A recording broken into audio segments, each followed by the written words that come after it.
A young man sits idly by, reminiscing and consumed in deep thought. A few years have passed, and all he has to show for it can be summarized in the statement: a few years have passed. Hours, days, and months all feel fleeting and have come to mean the same thing. A year or two makes no difference to a person stuck in the moment, lacking drive, initiative, or motivation. The only time he's concerned about is the time he spends anticipating the high that will make him lose track of time. He wonders what resides in a toxic mind where only intoxicants bring excitement. That's all he desires. It brings him peace, serenity, and happiness. But at the same time, when he has all that, deep down, he feels that a different part of him is losing it all: peace, serenity, and happiness. He is caught in two minds, the mind of addiction and the mind of reason. Deep in meditation, hoping to spark a conversation between his addiction and his reason, he attempts to access that which is only visible through the lens of clarity and honesty with himself. He feels stuck and dysfunctional because the lack of harmony and unity in his mind is disrupting his entire human experience. One thing he knows for sure is that he is not in full control. He is caught in a tug-of-war between his addiction, with all its wonders, hopes, dreams, and illusions, and his reason, which provides logic and facts from his reality. No ego, no lies. Addiction initiates the dialogue. You're overthinking.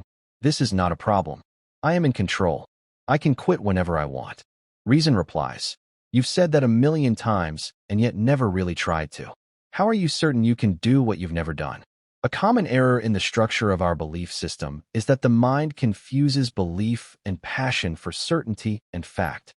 He continues, whenever it reaches the point where you have to say, I'm in control as reassurance, that statement suggests the handling of whatever begs the question is questionable. However, whether or not it is handled depends on the route you take, not just your perspective. A major pitfall of belief is that it is mistaken for facts. When you say, I am in control, with passion and belief, in your mind, it's undoubtedly true. However, in reality, action, certainty, and facts are required for it to be true. Addiction responds, I will quit when I get a job and settle down or get into a relationship. Reason counters, you are attributing quitting to some external condition. Such procrastination is a road that leads nowhere. This is you voluntarily relinquishing agency and control of the self by attributing your inner power to some outer circumstance. Have you considered whether your addiction is a hindrance to achieving that outer goal? If that's the case, then you're on an ill-fated journey chasing an impossible goal. You're stuck in a paradox. The outer circumstances that would initiate the end of the addiction can't be reached by an addict. Addiction replies, okay, I'll quit just to show that I can, but before I do that, I need it just one more time before I stop, because when I quit, it's forever, and forever is a long time. So, seeing as this is the last time, I have the license to go all out. Reason responds, these kinds of statements come when a habit turns into an addiction, and you're not ready to admit the severity of your predicament.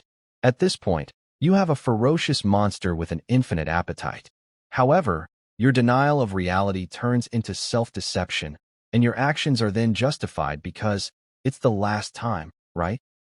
Well, I hate to break it to you. Reason continues. You're just saying that to alleviate the guilt.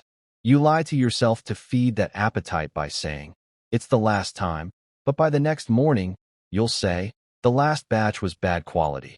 Only the premium is a good send-off. That creates a loop, and you keep going in circles. The more you consume, the more tolerance you build, and the more tolerance you build, the less effective the drug becomes. Let me explain what you lose daily. Besides your health, which is the most obvious and important quality of life, you also lose your time, resources, and energy, the trinity of your creative and destructive powers. This is what you lose at the end of the day. Time. They say time flies when you're having fun. It's more like it disappears. 24 hours sound a lot longer than they feel, and more often than not, we only realize time has passed after it has passed. For example, you only know you've grown a year older when it's your birthday. You don't feel it as it's happening. Subsequently, you only know it's 6 p.m. when you look at the time or when you're reminded by some external factor, like an alarm or by looking outside and seeing the sun setting.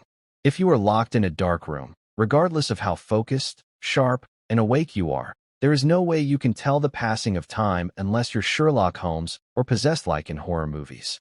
Now imagine how much more impossible it becomes when you doze off. That's what happens in the mind of an addict. Getting high either makes you too excited, and you know time disappears when you are having fun, or it will sedate you like a tranquilizer to the point it feels like you're dozing off, which will also make time disappear. So an addict's battle with time is a lose-lose situation. The saying goes, Rome wasn't built in a day, and as human beings, time is one of our most valuable assets in creating and building anything. Energy. As human beings, we are like a phone which is fully charged in our youth. But the only issue is once you're fully charged, which is in your youth, you can't plug back in and recharge to another 100%, so you have to manage the battery for the rest of your life. And just like your phone, when the battery power hits zero, the same fate awaits you when you drain your battery. When you're under the influence, you lose focus and control of the energy that is exhausted. Using the phone analogy, it's like opening multiple apps at the same time and constantly alternating between them. This burns way too much energy and drains the battery faster. And resources, like time and energy, resources are another very scarce ingredient. It is very easy to exhaust, and like time, it feels like it disappears pretty quickly. It is one of those where as long as you are alive, you're burning through it, and as difficult as it is to accumulate, expanding it is the complete opposite. If I were to give you $1 million, no matter how you chose to save it without investing, in a year, as long as you're alive, you won't have $1 million because at the very least you have to eat and shelter yourself. And if we know anything about life, it is unexpected complications happen that require resources. Both energy and resources need time to materialize, and time does not exist in the mind where addiction resides.